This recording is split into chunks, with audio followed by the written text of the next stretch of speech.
Just wanted to give a shout out to our friends at Run the Jewels for doing the music for that.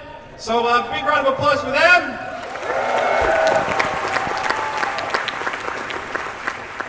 So thank you for coming. We've been waiting 80 years to do this panel, Tom. Yes, I can see nothing. We are completely blind. We are completely blinded. We know you're out there by how much noise you make and how much you clap.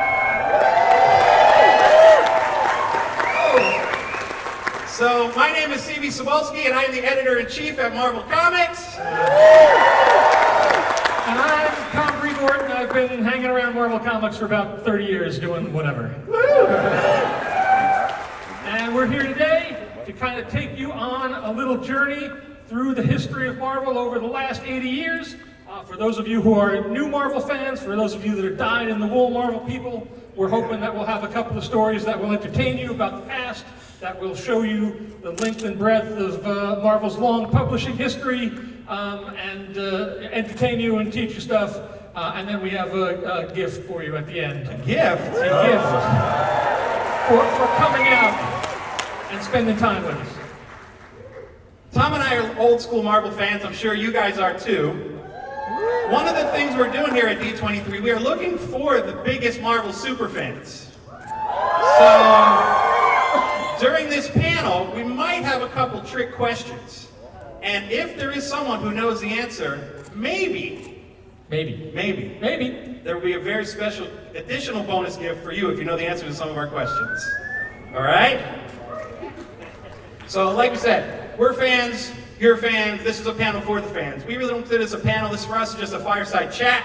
We're all just sitting around, talking about Marvel, talking about our 8 decades, the characters, the comics that we love so, so dearly. So, shall we get this kicked off? Yep. Let's do it. Oh, one other thing. This panel is being live streamed around the world. So let's give a big hello to our international Marvel Universe audience. Hello! Hola! Wherever you are in the world, thank you for tuning in, thank you for being a part of it, and thank you for making yours Marvel wherever you are. So, all right, why don't we start? Sit down. All right. Take a seat. Oh, that's comfy. Yep. So this isn't a bonus question or a trick question, but who knew the name of what the company for Marvel Comics was before we were called Marvel Comics? Timely, I heard it. I can't see it. This is going to be a problem. Yes. You're taking on faith. So, Timely Comics. Yeah, Marvel Comics started in 1939, 80 years ago. Hey, they brought the lights up. There you are. You look great. Have you lost weight? Oh yes, I have, Tom. Thank you. You're looking good.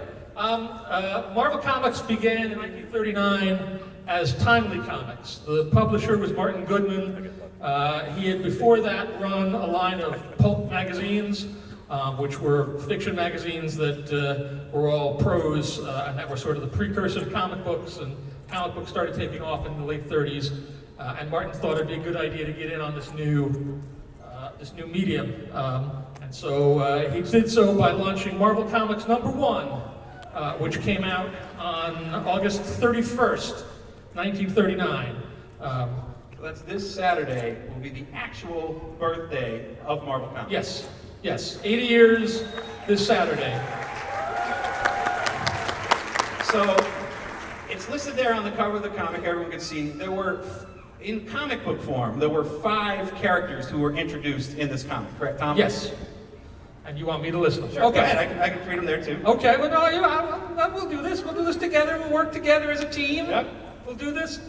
Yes, there were 5 characters, original characters introduced in Marvel Comics #1. The cover character, as you see there, he looks a little different, a little weird even from the inside there, is the Human Torch. There was Namor the Submariner. There was the Angel, who was a union-suited detective. There was Kazar the Savage, who was a jungle hero. And there was you've lost the clicker. No, I've lost my water. Oh. That's okay. You can keep going. Okay, I'll keep talking. Right in front of me? Reach your right hand down. Right hand. All right. Give that man a prize. All right, the original Human Torch, the Submariner, the Angel, Kazar, the Savage, and the Masked Raider, who was a Western Lone Ranger kind of character. And for the most part, most of those characters, it was a different age, obviously, Right. have existed in some way, shape, or form throughout Marvel Comics history in our tapestry of continuity for the last 80 years. Yes, yeah, all those characters, while they've changed, while in certain cases, like the Human Torch, different people sort of inhabited those roles in later years, most everything that was introduced in Marvel Comics #1 is still somewhat relevant to the publishing world 80 years later. And in fact, Martin did this as a test case. He printed 80,000 copies with an October cover date and sent them out. He got the printing back, and it was a new printer. And the printer on the first printings did a terrible job. They were badly printed. They looked awful. And Martin thought, man, I'm going to lose my shirt on this. We're not doing this anymore. But he sent the 80,000 copies out, and they sold out instantly. And he went back and reprinted it the next month, which is the copies that you'll sometimes see with the October whited out and a November date over it. He printed 800,000. And those two sold really well. So all of a sudden, Timely Comics, Marvel Comics was an ongoing enterprise, was a thing that they were going to do. And I remember recently, we were at an exhibition for Marvel Comics history, and they had an actual copy of Marvel Comics #1. And you mentioned, I think, was it there were less than 100 known copies in existence? It's something like that. There are only about 100 of those, at least that are known to still exist in the world, because it's 80 years, and they were paper drives, and a lot of moms threw young people's comics away, and that's why they're valuable today. Great. So let's start with our first question, see if anybody know the answer to this. So Marvel has a history of our characters teaming up, of going into each other's books, of crossing over. It's this big interconnected universe in comics, in the games, in the Marvel Cinematic Universe that we've seen up through Endgame. But who knows the comic that featured the first Marvel team-up? Can anybody name that comic?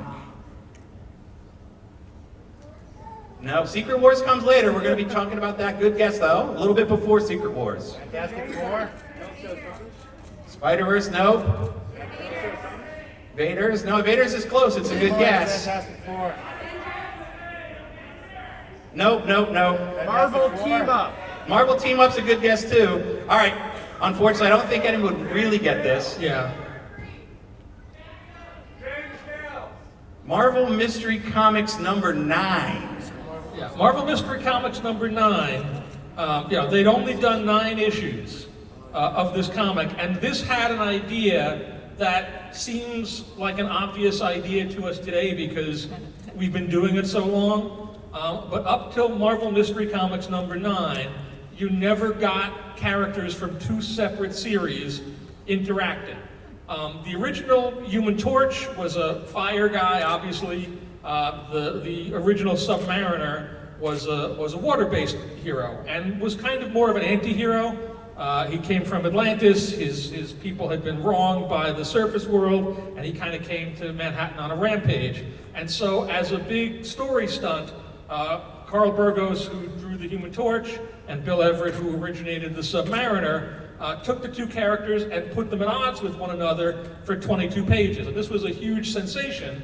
And it's also the first inklings of what we now know as the Marvel Universe. The real, one of the fundamental ideas of the Marvel Universe is that all of the crazy, ridiculous, superhuman characters we have, heroes and villains, all exist in the same world, in the same space. And at any given point, they can encounter one another and battle one another or have relationships with one another. And that all started here, and this was the first time anybody, not just in comics, but anywhere, had done this. It's a crazy thing to think about, but before this, you wouldn't have seen, Aliens versus Predator. Nobody had done it. So were there more than 100 copies of this comic in existence? There probably are, but not too many more than that. Maybe 200? Wow. So, Captain America. Captain America #1. Captain America was, in the 1940s, Timely's big character, big comic.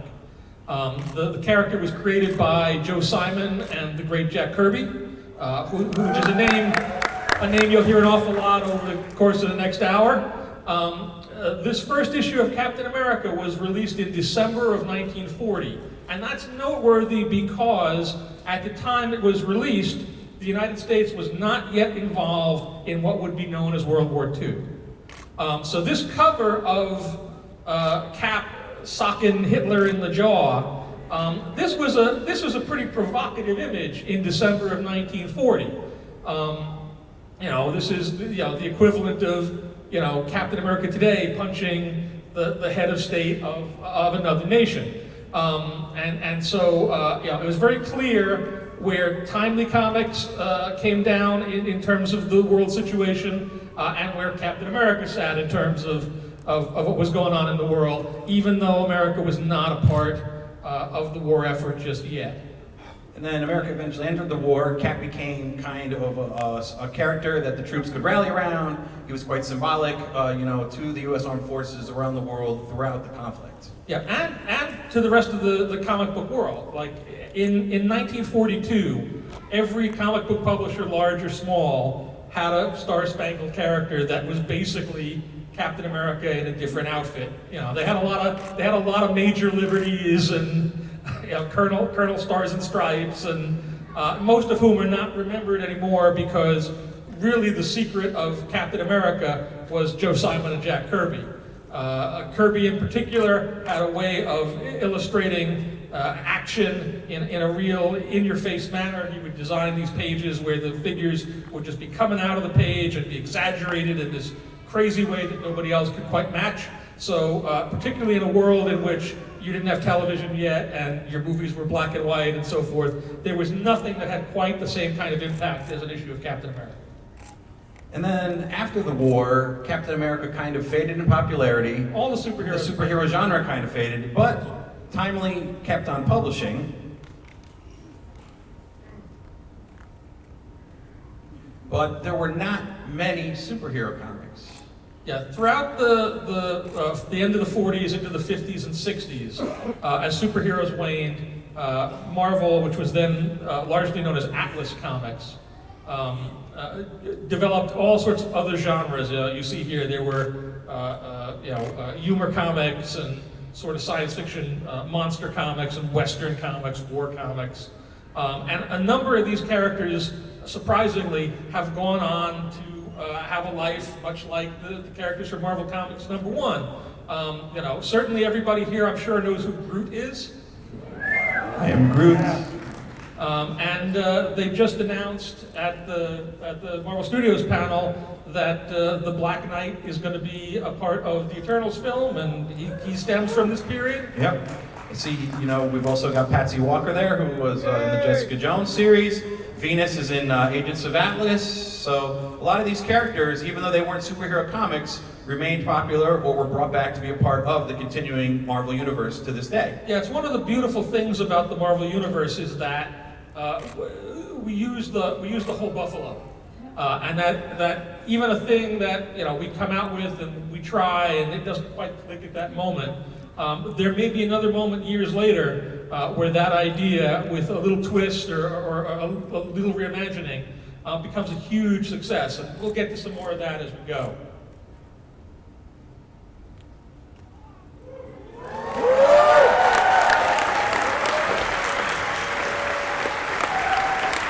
So, the men that made the comics, the reason that a lot of us are here today. Stan, Steve, I'm sorry, I'll say the full names. Do the full names. Of course. Stan Lee, Steve Ditko, Jack Kirby, and John Romita Sr.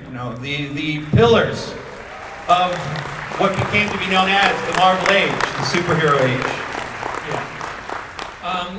Yeah. These guys, and they were more beyond, but these are sort of four of the bigger names that loom large in our world. In the 1960s, revolutionized the way comic book stories and superhero stories were told. And what they did, again, from a perspective of 2019, seems like super easy ideas. Like, of course you would do. Why wouldn't you do that? But it really has to be stated that it was completely revolutionary in 1961, 1962 when they were coming up with these characters. And what they did was very simple. Most superhero stories up to this point had basically been about the superheroes as costume figures, solving complicated mysteries and contending with villains and doing all of that stuff.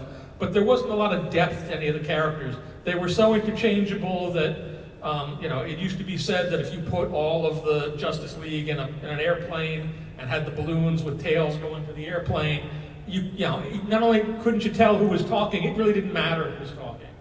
And what Stan and Jack and Steve and later John did was make the comics about the people inside the costumes and about their problems and struggles, and give them feet of clay, give them problems that were similar to the problems that the audience had and that they could relate to. And bring a certain amount of self-knowing humor to the characters as well. They would be self-effacing, they wouldn't always like one another, they'd get in each other's face, they'd get on each other's nerves like CB and me, they wouldn't get along, and they were just a lot more colorful and vibrant. Because really what you were reading about wasn't Spider-Man, what you were reading about was Peter Parker, and every once in a while Peter Parker would put on tights and go fight the Vulture, but you were just as invested in whatever was going on in terms of his relationship with his Aunt May, or the girl he liked at school, or the bully that was giving him a hard time, or having to make the rent and sell photographs to Jonah Jameson, and that soap opera element. Again, it seems so obvious now, but it changed everything, and it led to kind of the Marvel revolution of comics. And those are tenets that we still abide by to this day when we make the comics or the games or the animation, or when Kevin Feige is producing the films. It's really, the names on the books and on the big screen when you go there is Spider-Man and Captain America and the Hulk. But at the core, the real reason these resonate with us is we're telling those stories about Peter Parker and about Steve Rogers and about Bruce Banner. And it's that humanity that really, grounds us as fans with the characters that we know and love. Now, as we get on to some more of the history, right? So Fantastic Four. Thank you. The first, what we think of as the Marvel Comics, was Fantastic Four #1. And Fantastic Four #1 was a response to DC having a very good selling book. DC was the big mainstay company in the early 60s, and they had a hugely successful title called Justice League of America, which was basically all of their superheroes together as a team. You may have seen stuff on them. And Martin Goodman, who at this point was kind of a trend chaser, you could tell from the years when he was doing mostly genre comics. Whenever, if war movies seemed to be in, he'd do a lot of war comics, and if science fiction movies were in, he'd do a lot of science fiction comics. So he found out that Justice League was selling really well, and he went to Stan Lee, who was his editor, and said, "Stan, Justice League is selling really well, we should do a book like Justice League." And the story has it that at this time, Stan had been working in comics for about 20 years. He was the editor at Timely. He had been since around 1942, and he was sort of churning through these sort of formulaic stories, and he was in his 40s. He just turned 40, 41, 42, and the business didn't seem like it was going anywhere, like it was a dying industry, and he wanted to get out, and he was trying to get a newspaper strip going or some other writing work, and he had not quite found another avenue to move into. And supposedly he was at home one night, bemoaning his lot in life to his wife Joan, and Joni said to him, "Well, look, Stan, why don't you just do a book the way you want to do it? Because the worst thing that'll happen is it won't sell, or Martin will fire you, and if he fires you, you want to quit anyway. What the heck? Give it a shot." And so, emboldened by this, Stan and Jack Kirby launched Fantastic Four, and rather than either bringing back the characters that they had from the 40s and so forth and doing the same old thing, they tried to approach this in the manner we talked about earlier, starting with the characters being interesting human beings first, and superheroes second. In fact, in this first issue of Fantastic Four, they don't even wear costumes. They're just in normal street clothes, as you can kind of see here. You know, their foibles, the fact that they didn't get along, the fact that there was some tragedy baked into them, and that the Thing had become a superhuman creature, but one for whom his power was a curse. He couldn't live a normal life because he was a big green rock monster. Orange rock monster.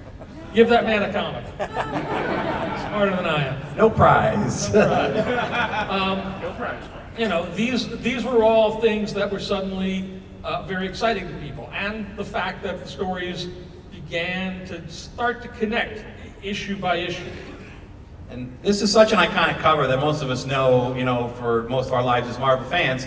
And when we're planning our 80th anniversary, we were talking about telling stories that hadn't been told before. And when you leave and you get Marvel Comics 1000 today, you're going to read it and see there's a great tale in there about some of the backdrop of the Marvel Universe. But the one story we talked about has ever been told, and I think you think has it, is if the Fantastic Four here is fighting a big green monster, who tied up Reed Richards? And we talked about maybe we should tell that story, but we never got around to it. No, we haven't. We haven't figured it out yet.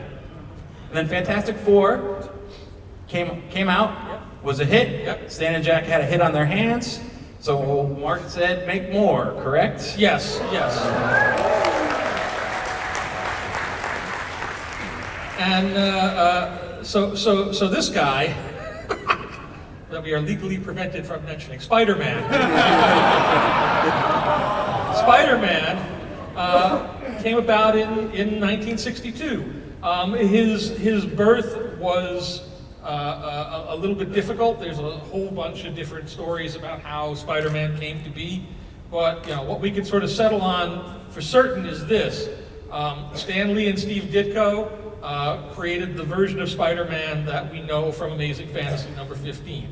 Peter Parker, he's a young kid, kind of on the bookish, nerdy side, not very popular in school, goes to a demonstration, science demonstration, where a spider is irradiated, gets bitten by the spider, gains the powers of the spider, decides this is it, this is my ticket to fame and fortune, goes out to seek his way in the world as a performer, has a moment where all of this celebrity goes to his head, and rather than doing the right thing and stopping a burglar who is fleeing the scene, he lets the guy go because he's kind of full of himself. That burglar goes on to kill his Uncle Ben, and he learns that with the great power that he's been given, there must also come great responsibility.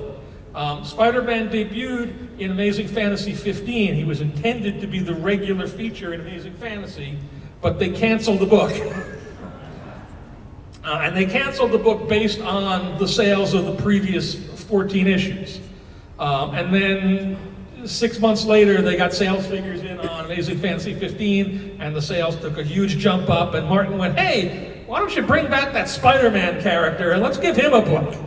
And the rest is kind of history. He's become the flagship of the whole Marvel line. So it was Fantastic Four, then Spider-Man, and then the line just continued to grow from there. And there are so many stories that we could tell about all the different books, but we are limited in time. But, you know, the Hulk, Bruce Banner, the Green Goliath, was not green originally. Yes, the Hulk was not... Yes, he was gray. They really want comics. They really want the comics. You love that. Yeah, when the Hulk was created in his first issue, he was colored gray. And by the second issue, people had a change of heart, a change of thinking, and from that point forward, he was depicted as green. But that was not the case originally. Yeah. What was that? Friends? He's saying it was a printing error. Yes. It wasn't actually a printing error, but that's a longer story than I have time to go into here. They made a choice, and it was not the best choice. So they made another choice, and green turned out to be a better choice. Next year we can come back and do the urban legends of Marvel.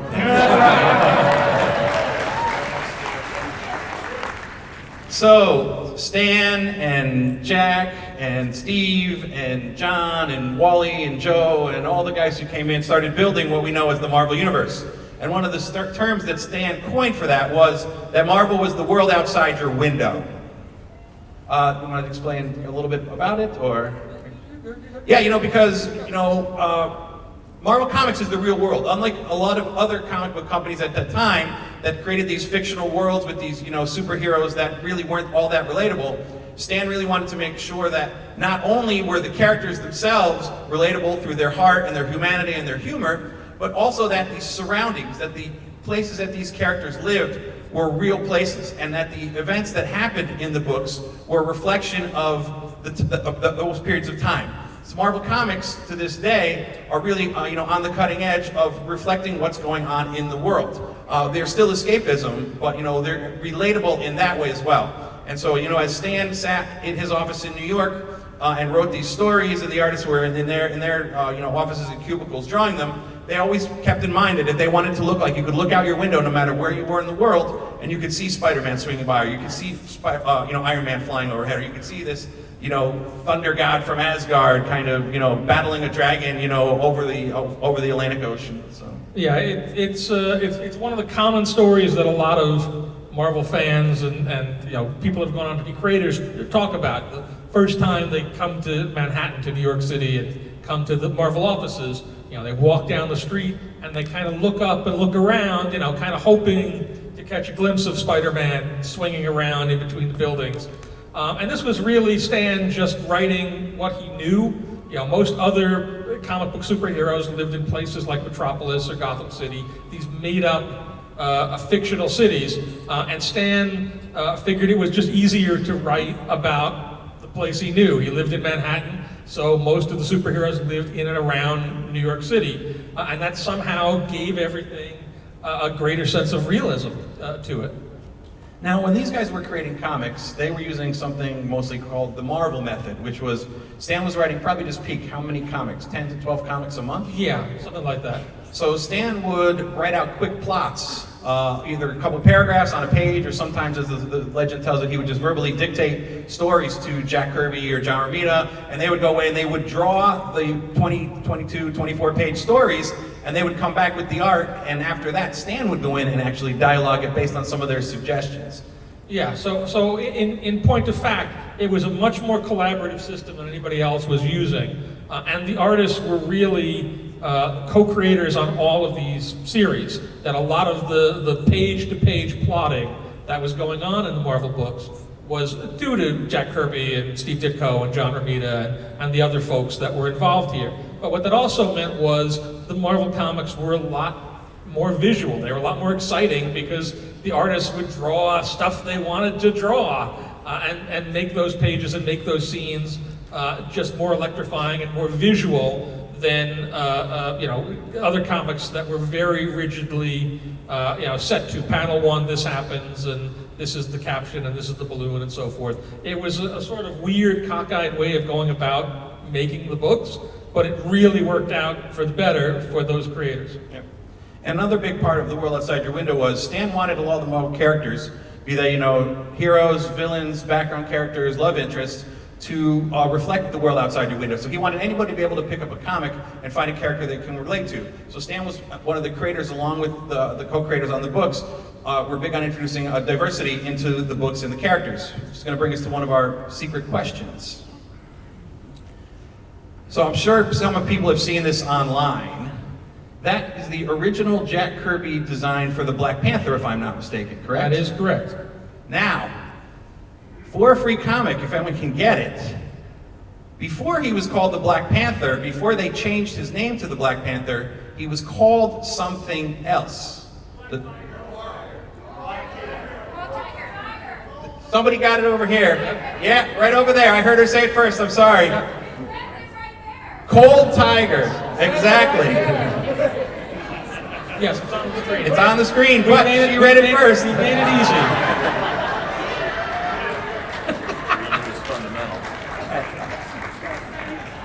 So, the Black Panther as we know him, Prince T'Challa, was originally the Cold Tiger who looked like that, but he was changed to the design that we know and love in the Fantastic Four. Yeah, this was in 1966.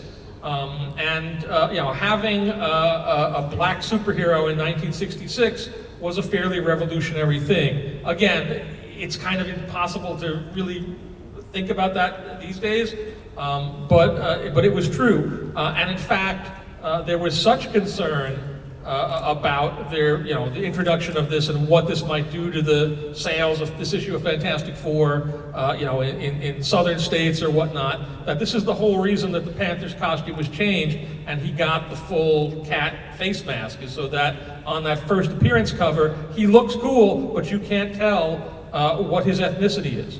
Again, it worked out.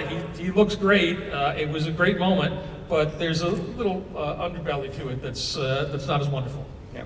And as you know, Black Panther T'Challa has gone on to be worldly recognized, one of the greatest movies that Marvel has produced last year. And if you weren't at the panel earlier today, they just announced Black Panther 2 for May 6th, 2022. And along that time, along the same theme of the world outside your window, Marvel Comics reflected some of the problems that were going on, in American society at that point. Who remembers this? Anyone? The growing drug problem in America back then. It was the 60s. This issue is actually noteworthy because if you look at that Spider-Man cover on the left, in the upper right corner, there is no Comics Code Authority seal. The Comics Code Authority used to be the sort of self-censorship body that the comics had in order to keep everything clean and above board. This issue of Spider-Man and the two that came after it were published without the code. And the reason they were published without the code was the division of the US government came to Stan and asked him to do an anti-drug story in one of the Marvel comics. They knew that Marvel had a growing college readership and that they really paid attention to what was going on there, and they thought it would be a good way to get the message out about the dangers of drug use. Stan didn't know a whole lot about the contemporary drug culture, but he did a very nice story. There's a few panels from it there. Unfortunately, the Comics Code stipulated that any mention of drugs was forbidden, and they rejected the story. And Stan went to them along with Martin Goodman and said, but the government asked us to do this, and the code said, nope, it's against the code, we won't. And they went ahead and published it anyway, which was a fairly brave thing to do because they didn't know if they'd get distribution, if they were going to have any kind of blowback on this. And as it turned out, again, they got a lot of good publicity and write-ups. And after this, the code was revised to sort of bring it up to date in the late 60s and early 70s, and to make stuff like doing a drug story that was an anti-drug story, making that allowable under the rules of the code. And we stopped using the comic code when? Early 2000s or late 1990s? It's the early 2000s, around 2001. Yep. So there is no comics code now, they're gone. So anybody remember this stuff? Yeah. So we always like to say that Marvel and a lot of what Stan was doing was the precursor to modern social media. And you might laugh when I say that, but I think we truly do believe that, because Stan was one of the first people to go in there and really pull back the curtain and have a direct dialogue with fans in so many different ways. And here you see some of the examples from, the Mighty Marvel Marching Society, to the Friends of Old Mary Marvel, Foom, Stan's Soapbox, Bullpen Bits, and even the Marvel No Prize. And also, I think Marvel was one of the first modern fan clubs as well, correct? Well, they certainly had a fan club. One of the things that Stan was very good at in his text pages, on his letters pages, in such, is, as CB says, talking directly to the audience and making all of the people who are working on the comics, including himself, characters almost as broadly drawn and vibrant as the superheroes that you were reading about. That he would give everybody personalities. He wouldn't just be Stan Lee, he'd be Smiling Stan. And Jack Kirby would be Jolly Jack Kirby, even on the days when he wasn't so jolly. And he would talk about the things that were going on, and he'd provide a real dialogue back and forth with the audience that just created more of a sense of you being a part of the club, you being an insider and a real part of Marvel in a way that other comic book publishers of the time just didn't understand and didn't do. Again, as CB says, it's the same kind of thing that you see today everywhere on social media, but Stan was doing it with the technology of the 1960s. So there's a lot of buttons and bumper stickers and weird fan club paraphernalia. And there was a record, right? Yeah, there was like a flexi-disc record where Stan got all the people to go out to a recording studio and joke around for 20 minutes. And this stuff really made, again, Marvel feel like your circle of friends, like your buddies are all hanging out and swapping stories and having a good time. And up there in the top, I believe your right-hand corner, you see what's called the Marvel No Prize. And for those who don't know what the Marvel No Prize was, that was the thing that Stan did as continuity started growing, because they were writing all these comics and creating these new characters and having this interconnected universe, and sometimes mistakes would get made. Something would be colored wrong, or they would reference an adventure that's the first adventure, but they met the character before, and the No Prize was created. So what it was if you recognized a problem in Marvel Comics, or there was a glitch or an error in the continuity, you could write Stan a letter, tell him what the mistake was, and come up with a solution, how you would fix it. And if you did that and he liked it, he would send you that envelope empty. And it was the Marvel No Prize. Yeah, that envelope actually was an outgrowth of things. Like first, Stan had said, we're not going to give out any prizes, for this sort of thing. There are no prizes. He started using it as a term, so people would send in their mistakes and solutions, and he'd say, right, you get a no prize, and people would write to him and go, I've been waiting and my no prize hasn't shown up. Where is my no prize? And Stan was clever enough to go out and print these empty envelopes that said, your no prize is inside, and they would seal them and they would send them out, and it would show up. And then after that, he would start getting mail that said, I think my no prize fell out in the mail. There was nothing in the envelope. And now people just go on Twitter and call us useless idiots. We've cut out the middleman. It's a lot easier now. And then one of Stan's other great ways to interact with the fan was, of course, the Fantastic Four fan page, the letters page that they would run in the back of every issue of comics. A lot of people that we know and love have been published a lot in these comics. I myself have had a letter published in the comic. I remember when it was first done, I was at the comic shop, I opened it up, and there's my name in the comic book, and I said, oh my God, look, I'm a published writer. And my mom was so impressed, she bought every copy. Good for sales. Did you ever have a letter published? Not in a Marvel book. Not in a Marvel book? Uh-oh. I had a letter printed in Jack Kirby's Captain Victory, #2. Oh, wow. For Pacific Comics. Oh, fantastic. Never in a Marvel book. Never. It's my secret shame. Send one in. I'll see if I can get it. Okay, I'll write it tonight. Any Game of Thrones fans out there?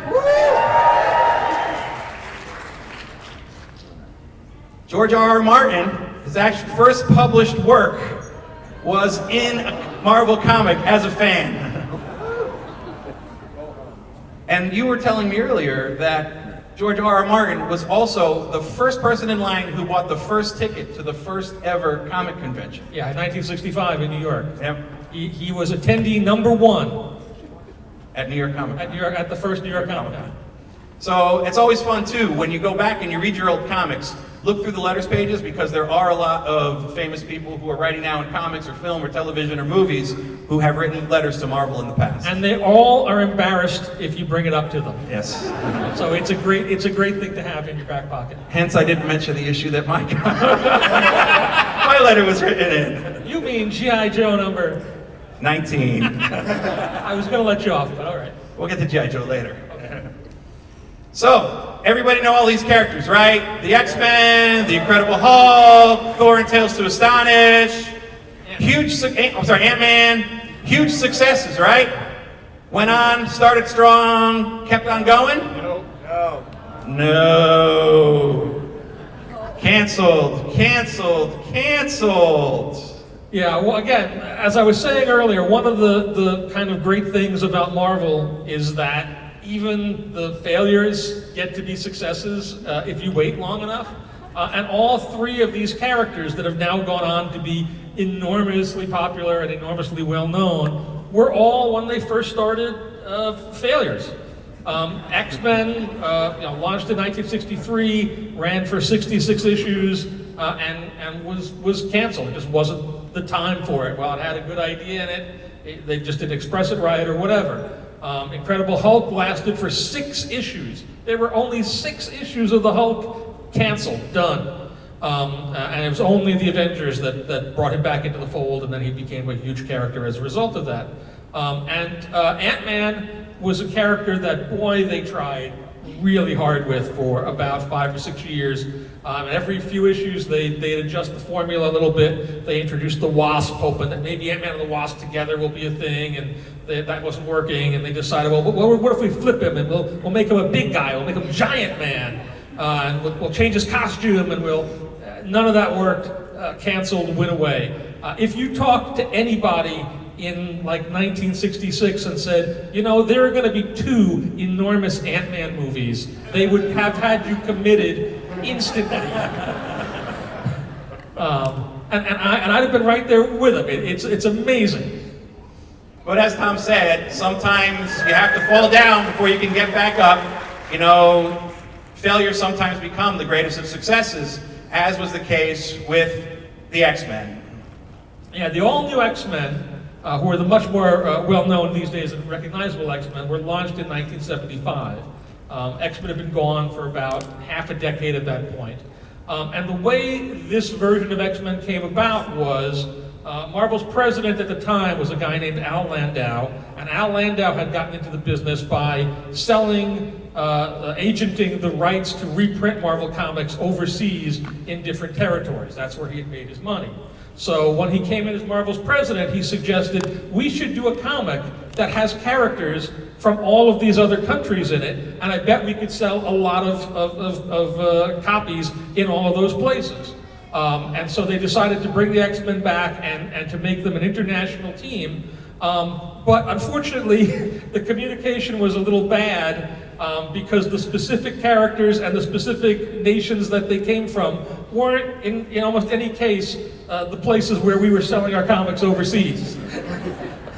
So, but, X-Men was a huge phenomenon. Len Wein and Dave Cockrum did Giant Size X-Men 1. Len was very quickly succeeded by Chris Claremont, who went on to write X-Men for 17 years and really set the template for those characters.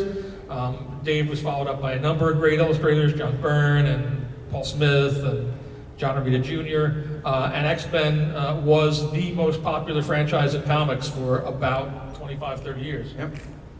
And I've been an X-Men reader my whole life, and I thought I knew most of the stuff and most of the stories about the X-Men. But speaking of those urban legends, you told me the story that I've asked maybe you could retell it here about Wolverine's arms and Colossus's pants. Oh yeah, two little weird X-Men facts. One of these actually had to do with the comics code. When it came to Wolverine, for some reason, and I don't understand it myself, they would not allow Wolverine to have arm hair when he was in costume. So as you see here on the right, he's clean shaven. On the left, you take his shirt off, he's got hair everywhere.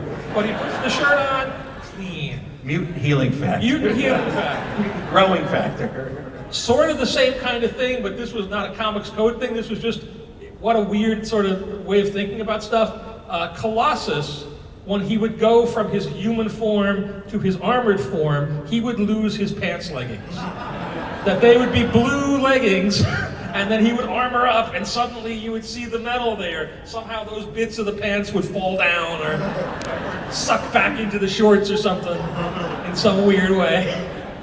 So next time at your comic shop or on a date or at a dinner party, you got some great trivia to bring up after a couple drinks.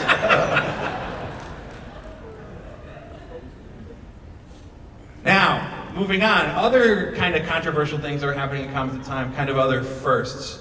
You know, the death of Gwen Stacy, which was one that was quite controversial because it was not the first time a character died in comics, but the first time a major character really passed away, and there was a huge fan outcry about this. Yeah, this was a big deal, you know, nowadays people know Gwen best from her appearances in the various Spider-Man films, but Gwen had been Peter Parker's longtime girlfriend in Spider-Man, you know, since the very early '60s, and the fact that she you know, was killed off in this fashion was shocking to people. And during this time, you know, Stan was the publisher of Marvel, and he would go on personal appearances, speak at colleges, much like this, but a lot better. And he would talk to people about it. And this book came out, and everywhere he went, fans were upset, and they would throw things at him and go, "Why did you do this? Why did you kill Gwen Stacy?" And he came back to the offices afterwards and you know, went to writer Jerry Conway and said, "Jerry, you got to do something. You got to bring her back. Help me out here, pal." And this was the origin of the Spider-Man clone saga. That the way Jerry got around this was he introduced Gwen Stacy's clone, and then there was the Spider-Man clone, and that became a whole snowball that kind of grew out of control as a result. But it was as shocking a story from a story point of view as had ever been done in comics before. And why do we want to talk about the comic on the left again? I forget why we put Turning Point in there. I don't know. All right. It was a great comic. It was worth every penny of that 20 cents. And see, someone's already tweeted. See, those idiots don't know what they're talking about. You don't need a tweet to know that. But also, really. in the continuing stride to make Marvel feel like the world outside your window, Stan had kept introducing more characters. One of those great characters was Luke Cage, the hero for hire. I know Mike Coulter did such an amazing job playing Luke in the Netflix series. The other thing, though, the interesting thing about being kind of representing the world outside your window is fashion. Fashion never quite ages well, nor do costumes. So when you go back and you look at a lot of these costumes, they're classic costumes. And old school Marvel fans, we love them, but people knew coming into these comics, look at these and go, "Oh my God, these comics look so dated." It's very much like looking at photos of what you were wearing 20 years ago. Yeah. So as you see, here's Luke Cage's original costume, and so many people still love the costume, especially the tiara, which they did a great homage for in the first episode of the Luke Cage show. So. And another character who's changed dramatically from his look in the 70s is this guy, Blade. So, you know, they just announced we're going to be going back to Blade. Mahershala Ali is going to be playing Blade.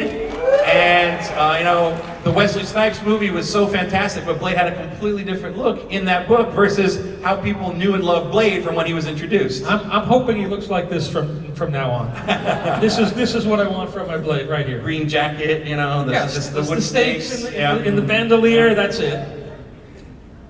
Jason Aaron recently did that bit where Blade was using, it wasn't Groot, it was like boy thing. Swamp Thing. Yes, he would just automatically produce branches that he could kill the vampires with, which I thought was pretty ingenious. And then as Marvel grew, got older, and the time passed, Stan and the co-collaborators at Marvel, the business people at the time, started expanding Marvel out into different mediums, which is why we got so many early animated shows and live action shows that we know and sometimes love. Yeah. For all the best intentions that people had, the technology was just really not there to do these characters full justice in the 70s. That having been said, you know, I'll stand by the Bill Bixby, Lou Ferrigno Hulk show. Yeah, no, I'll stand by the amazing Spider-Man and His Amazing Friends. All right. I was big on that. So. And then Marvel continued to expand, not just within our own borders, but internationally. Spider-Man, the Japanese live-action show, is still, we've had all the episodes up on Marvel.com at one point. Yeah. There's a fascinating story behind this that I think you know a little bit about. I can tell a little bit about it, and I'll try to do it quickly. Marvel set up a deal to license a bunch of Marvel characters to co-produce a number of shows in Japan. Spider-Man, or Spider-Man, was the first of them, and they did 2 other shows, Battle Fever J and Sun Vulcan. And these were the earliest of what became known as the Sentai Super Team shows, which are the superhero team shows. At the time, Stan was working out of the Marvel Animation on the West Coast, and one of his vice presidents was a woman named Margaret Loesch, and they really wanted to import Sun Vulcan to the United States. They thought you could take it and you would translate it, and maybe you'd film some new bits with American actors, and this would be a huge success. And they couldn't get anybody to pay attention to them. They could not sell this at all. Cut to 5 or 6 years later, Margaret Loesch ended up in charge of the Fox Kids morning, and ended up eventually doing the show that they wanted to do with other people, and that was the origin of Power Rangers. So Power Rangers kind of comes back to the original Spider-Man Japanese live-action show.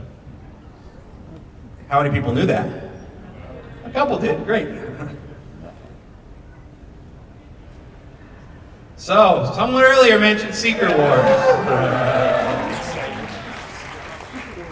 Are we going to talk about the secret origin of Secret Wars? I mean, this is a comic that I still remember buying the first issue of. It is a comic, was really the first event comic that Marvel or any publisher actually produced, and it is still a comic and a series that has repercussions to Marvel, to our publishing line, to this day. Yes. Where did it come from? Was it originally conceived as a comic book, Tom Brevoort? It was not originally conceived as a comic book per se.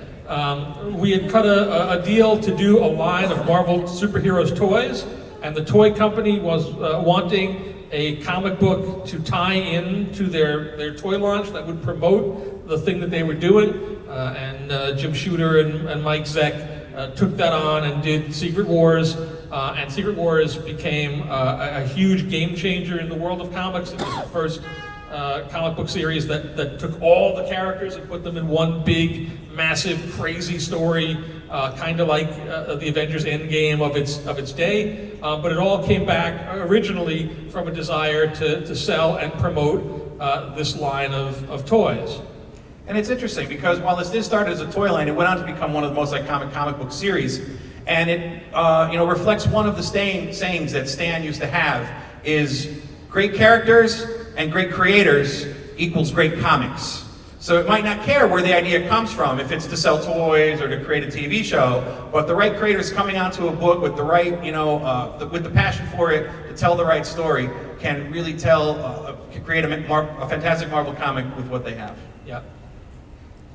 And one of the big things that came out of Marvel Secret Wars was this change to Spider-Man's costume. The idea behind Secret Wars is all the heroes would go off onto this adventure on this far-off battle world, and they'd all come back somewhat different. And the biggest change was that Spider-Man was going to have this black costume. And this idea was debuted, and Jim Shooter came up with it and thought, this is great, everybody will love this. We'll have a new Spider-Man, and all of the licensing partners went, what are you doing? You're changing Spider-Man. Spider-Man's our best seller. We sell so much Spider-Man stuff. You can't do this, Jim. So they ended up only intending to keep the costume for the duration of Secret Wars. That in Spider-Man, at the end of Secret Wars, Spider-Man decides, he realizes that the costume is alive and it's an alien symbiote that's bonding to him, and he throws it away and puts his old suit back on. But as soon as the book started coming out, they were enormously popular. And as soon as the licensors found out about it, they suddenly were getting requests from all of their accounts going, we want the new Spider-Man too. And they were like, we have 2 Spider-Man we can sell now. That's twice as good. You gotta do more of this, Jim. And so the black costume ended up sticking around and being a regular thing, and leading to its evolution into Venom.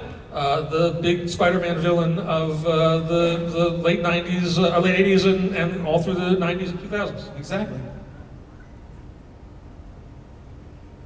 And you know, a lot of people don't know, speaking of toys, that Marvel originally back in the day, especially in the early 80s, told a lot of stories with licensed properties. And not just did we create comics for these toy companies like Hasbro and G.I. Joe, but a lot of the storylines for those two properties particularly were developed by Marvel. You might have seen this on Hasbro, or I'm sorry, on Netflix, The Toys That Made Us. Yeah. They've gone really into detail on this, but you know, there were comic book creators that were hired through Marvel to create these kind of histories that went on to popularize the toy lines. Yeah. Before Star Wars came out, George Lucas and the folks behind Star Wars were worried that it wasn't maybe gonna hit, which is a crazy thing to think about today too. And one of the things that they wanted was they wanted there to be a Marvel Comics adaptation that came out before the film to kind of prime the pump and get people excited and understanding what their movie was about. And so there was a deal cut, and Marvel started doing Star Wars comics.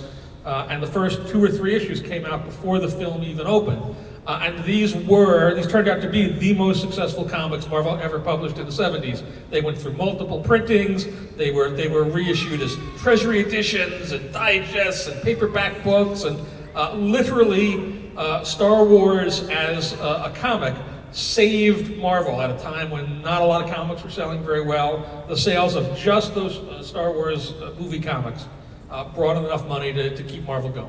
Yeah, and recently, it was about 5 years ago, Star Wars came back to Marvel, which was great. And then last year, Conan, which was a comic that we published for years back in the 70s, was relaunched at Marvel with Jason Aaron, Mahmoud Asrar, and Matt Wilson. Has been phenomenally for us. It's led to a number of different series.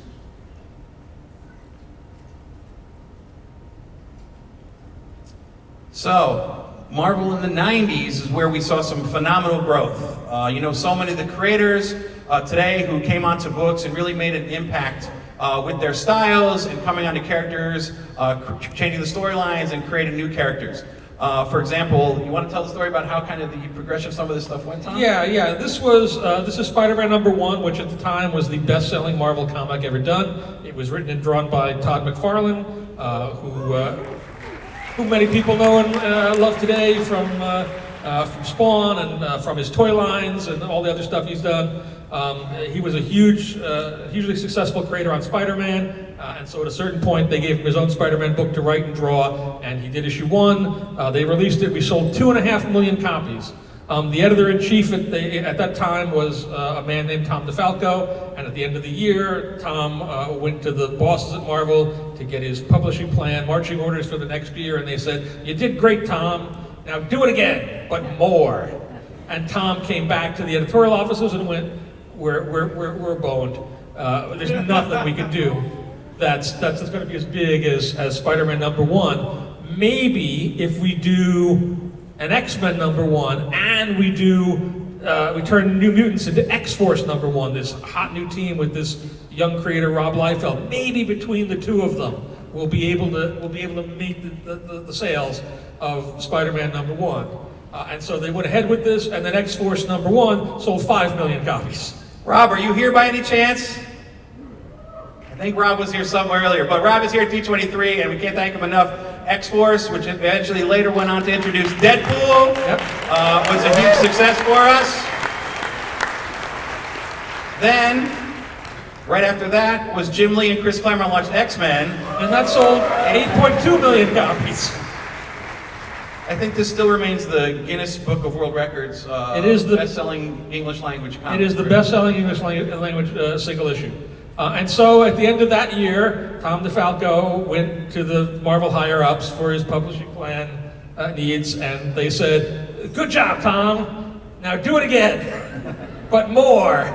And Tom came back and went, "Oh my God, what are we going to do now? Like, we lucked into this twice." And their answer ultimately was to do lines of books. And this is the origin of the 2099 line, which took the Marvel characters and reimagined them as they would be in the far-off future of 2099, which is now like about 6 hours from now.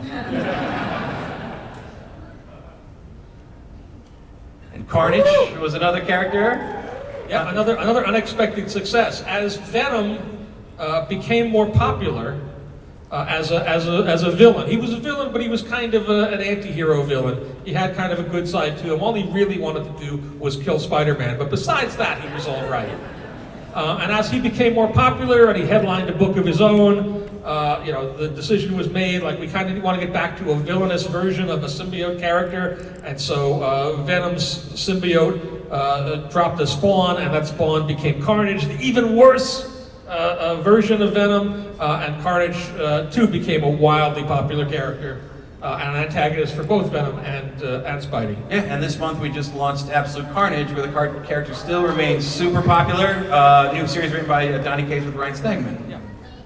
And folks, we are running a little over here, but the kind folks at D23 Expo have given us a couple extra minutes. So if you don't mind staying, we got a couple more things, because Tom and I have been talking a little too much. But yeah, we should shut up. Try and fly through this stuff. Who remembers this? This was the gateway for so many people into Marvel. It's so fondly remembered. If Jordan White, our X-Men editor, was here, he plays the theme song on a ukulele for us in the office. But this really was where, Marvel started growing in the 90s, becoming the phenomenon it was, and expanding out from just the comic book line, and again, getting more mainstream attention through what we were doing in the animation worlds. Blade was kind of the real first big Marvel movie. Howard the Duck. Was it Howard the Duck? I know, we've always argued this. I said big. Big, he said big. Not Big Bomb. When we got the Star Wars license to do the books, myself and the creators were invited out to Lucasfilm, but we also got to go out to Skywalker Ranch, to the archives, and we were able to go in there and play with everything, hold Luke Skywalker's lightsaber, the blaster, put on the original robes that a lot of them wore. But in one corner in this massive warehouse, way up in the top, they still have the original Howard the Duck on display on a shelf up there. So that was, it was like, oh yes, he's still represented here. Hasn't been touched in 30 years. So Wesley Snipes came on, became Blade, and as you know, went on to be 3 successful movies, and that really kind of brought Marvel back to the big screen after a couple things previously. At that point, as many of you know, we went on, as Marvel was not a movie studio, to work with partners at Fox and at Sony to create so many of these wonderful billion-dollar properties that you know and love. You said the S word. The crowd's getting ornery. We cannot deny our history. At one point, Marvel said, you know what? So many people are making so much money off our characters. Why can't we be doing this ourselves? So Dave Mizell, Avi Arad, Kevin Feige, a lot of people got together. They created the Marvel Studios. And from 2009 to today, in 10 years, they have produced 23 amazing movies.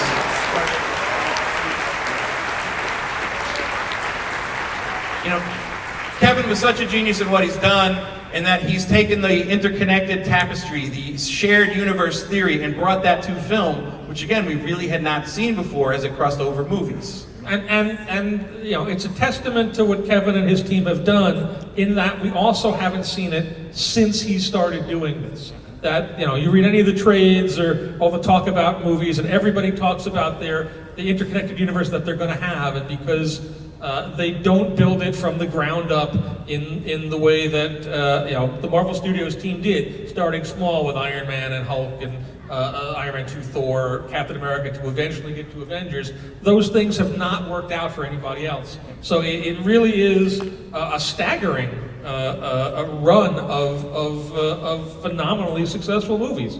And a lot of times during this panel today we said, when you look back, it was a crazy idea, but I still remember in 2007 when they had announced that we were going to be doing Marvel Studios, we said we were going to be launching with an Iron Man movie, and people were like, what? Iron Man? Yeah. Marvel's crazy. He's a C-list character at best. They can't do anything with Tony Stark. Yeah, if you read all the newspaper clippings from back in the day, they were like, oh, Marvel Studios, all they got left is the junk characters. They gave all the good characters away, and this just shows there are no bad characters. There's good storytelling, and good storytelling triumphs over everything.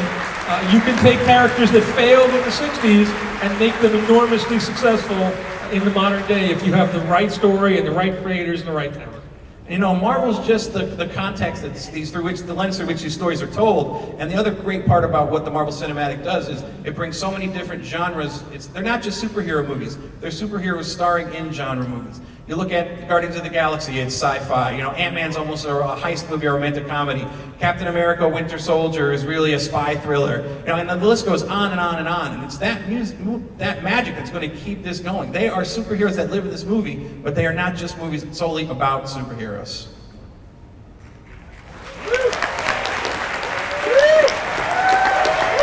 And another part of what makes Marvel so successful as we've grown is the way that the comics, the publishing line, is still shown respect, and where a lot of the source material comes from. I always like to say as an analogy that Marvel's like a body. You know, the films now are the face, the head of Marvel. They're what everybody sees first, they're what people interact with, they're really how people get to know kind of the Marvel universe in so many ways. You know, the arms are our games division and our animation division that help, you know, keep everything going. Consumer products are the legs that really drive kind of, you know, the body along, but at the heart is Marvel Comics. We are the organ that keeps the blood pumping into so many of the different divisions where so many of the ideas come from. And the beautiful thing about this analogy is that now there's so many creative minds that are working on so many different distinct Marvel properties and so many different movies and animation and games that we, in turn now, the blood circulates through, and so many of those great ideas we're able to bring back and use in Marvel Comics. Be it a costume design, be it a character that we haven't seen for a while. A good example being Shuri from Black Panther, who Ryan Coogler really took and made such an important player in Black Panther's life. We were able to bring her back in a big way in the Marvel Comics. Some of the stuff you've seen in the Captain Marvel movie went into Captain Marvel, then came back to us. And so it's just this great kind of symbiotic relationship we have with all our different divisions to make sure that everything kind of is done in respect to the source material, and any ideas that have come back to us.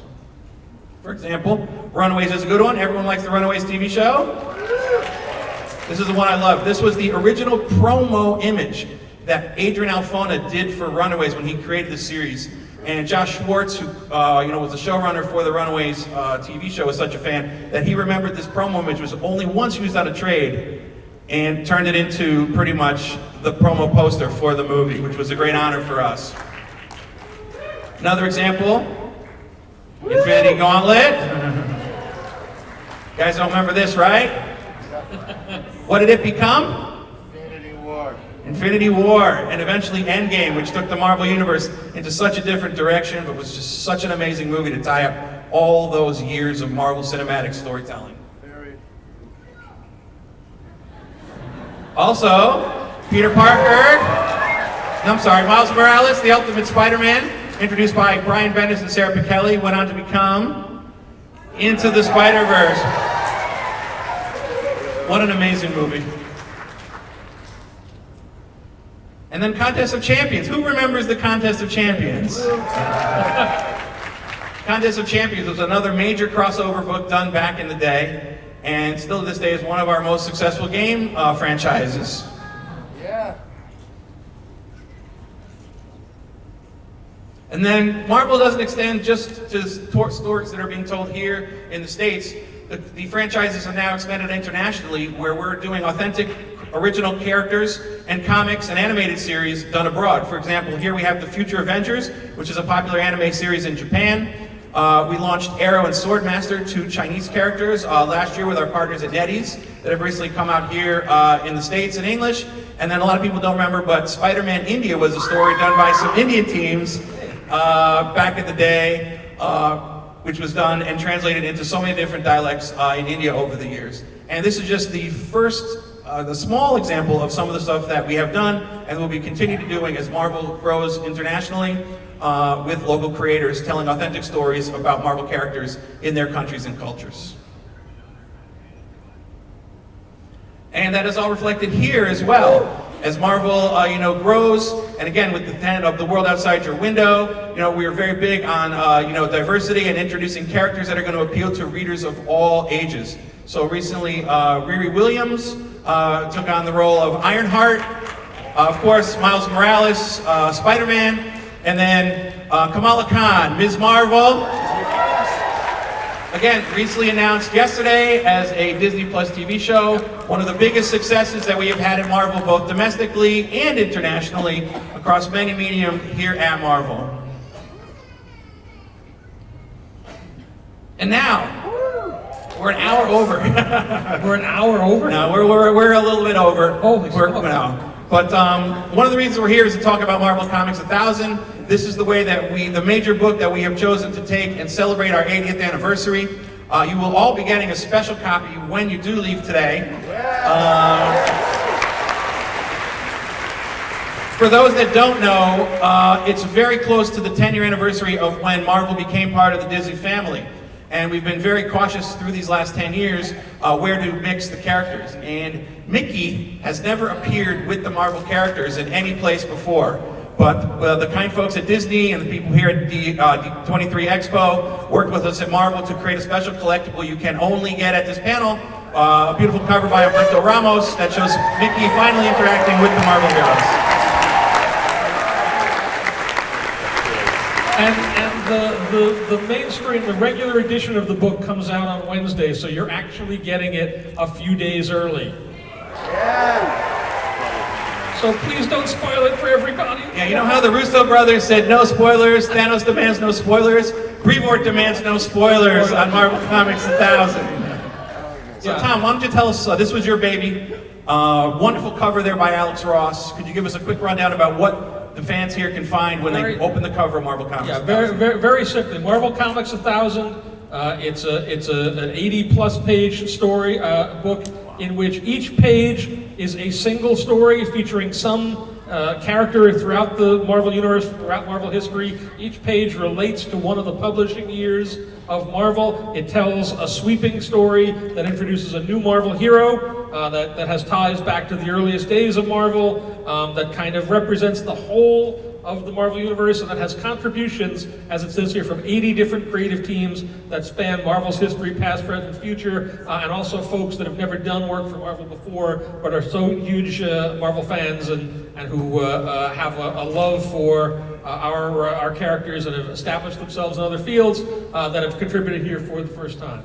Yeah, and I mean, this was a bear for you to put together, and I never knew how you were going to do it. And, you know, we talked about it during the creation of the book, and when I finally went through and read the whole thing, you know, it's just such a tribute and a triumph to celebrate the Marvel anniversary in this way. So if you could all help me give it a big round of applause for Tom.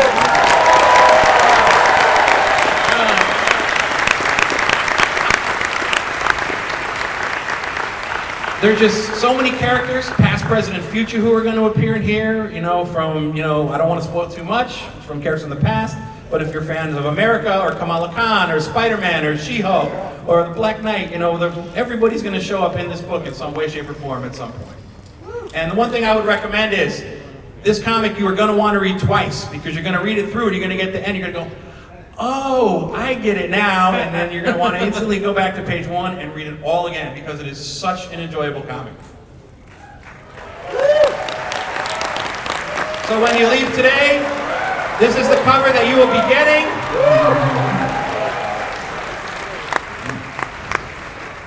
And one thing we did want to talk about quickly is launching this weekend. We've partnered with Sirius Pandora, where we'll be doing the Marvels, the Road to the Marvel Comics 1000. They're doing this great thing where they're pairing up a song from each decade with one of the pages of the comic of that time. Yep.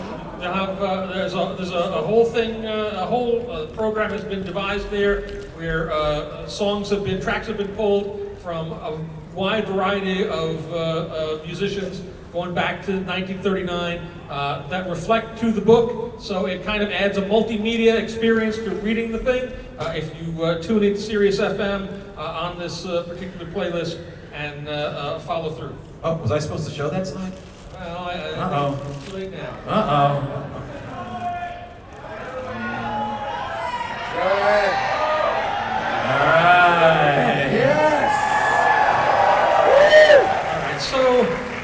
So Marvel Comics 1000 was our big celebration of the history, of the past of Marvel and its 80 years of publishing. And at the end of this year, the last week in December in 2019, we're going to be doing our next big book, which is much more about the future and what is coming and what is about to strike the Marvel Universe. That book will be called Incoming. It will be another massive 96-page whopper that you can pick up over your, your Christmas, New Year holiday. All we're really saying or showing about it is this teaser image. For those of you who saw that we presented a slate of different comic events over the year, this was the teaser that is December. We're giving away a little bit more here. So, Tom had just wrapped Marvel Comics 1000. After a year of hard work, he said, whew, I'm putting that baby to bed. I said, Tom, I have an idea where you could do it all over again. He goes, oh, what, in 10 years for our 90th anniversary? And I said, no, 10 weeks, last week of December, get cooking. But this book really is something that so many of our current creators are working on, going to really set the course for what you're going to be seeing in the Marvel Universe in the years to come. In 2020, yeah. 2020. So, I just want to say thank you all for coming. Thank you for being Marvel fans. Thank you for celebrating these 80 years with us. And please, get your comic on the way out and enjoy the rest of D23 Expo.